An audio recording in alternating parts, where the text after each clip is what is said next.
So, what are the positives and what are some of the negatives about living life in the Philippines? The positives are, I think, the state of culture, like underground culture, like subcultures. Like your street art, your music, like hip hop, live bands, punk. You got all these subgenres, the same like as in Australia, same as UK, same as in America. Like there's all these different subgenres and subcultures, and they particularly thrive. But Now, you mean they're still in the infancy a little here? Is that what you're saying? a lot of it is still in infancy, so I think that's why it's thriving. Like it does need a little bit more exposure, especially for a lot of the music stuff. Like it seems to be, it's not a case of places are dedicated to a subculture or a subgenre of things, because being dedicated like that as a niche, unless you've got the following already or a super duper marketing strategy and marketing squad, you just won't make money here. That's why a lot of places are very similar when you cruise around Manila, Metro Manila area, and you go to islands and check island bars and places for barbing. They're very similar because there's a formula that they follow, which is just beer, videoke mostly, and in between cheap and mid-range pricing of food, and try to keep the food good so that it has people drinking and eating at the same time, because that's where they make the money.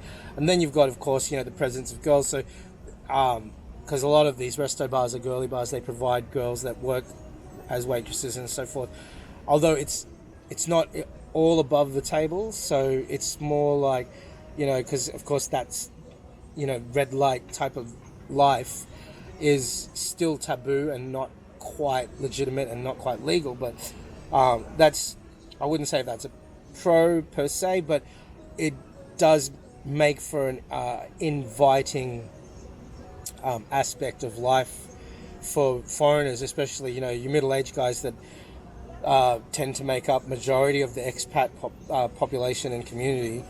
And I'd say the cons are there's a lot of scams here, a lot. Like you'll get catfished by ladyboys on dating apps, or like on just general chats like Messenger or WhatsApp or even Facebook.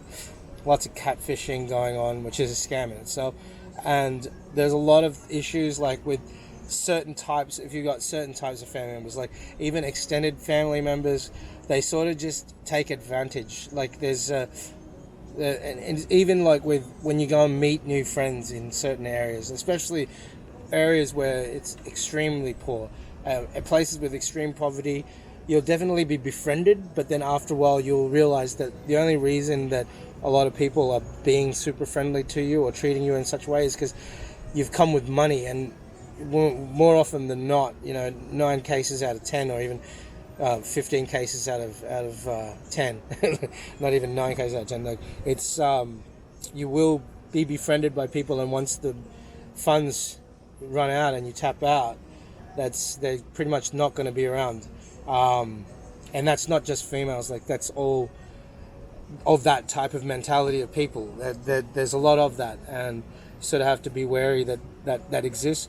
But aside from that, I would say they're the only cons. The only other major issues are there's a lack of government support and lack of government funding and backing. So a lot of everything that we do, like with the phones, with internet, it's all privatized, right? So as soon as you have an issue with electrical, you can't contact someone. Like there's no government hotline to contact. Like you contact the privately owned, government shared or part owned by the government electrical company, whichever it is, in whatever region you are. And then you sort of have to deal with that company directly, as opposed to in a westernized country, any issues to do with household amenities like utilities, that's government. Like, so you contact the council, and the council will help you get that remedied. But for here, there's no I won't say there's completely zero council support or like completely zero government assistance, but in a system where the corruption ran the system for such a long time and pushed the country into poverty,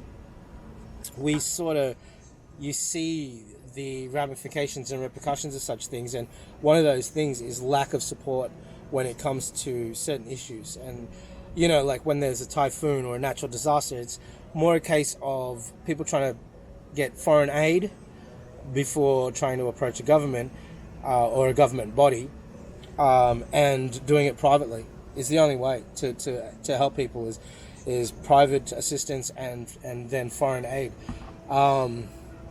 So that's definitely a really big con as far as living here. Like learning about that was one reason why I decided to stay and do a lot of volunteer work, and everywhere I go I try and help people like with whatever skills and talents that I can.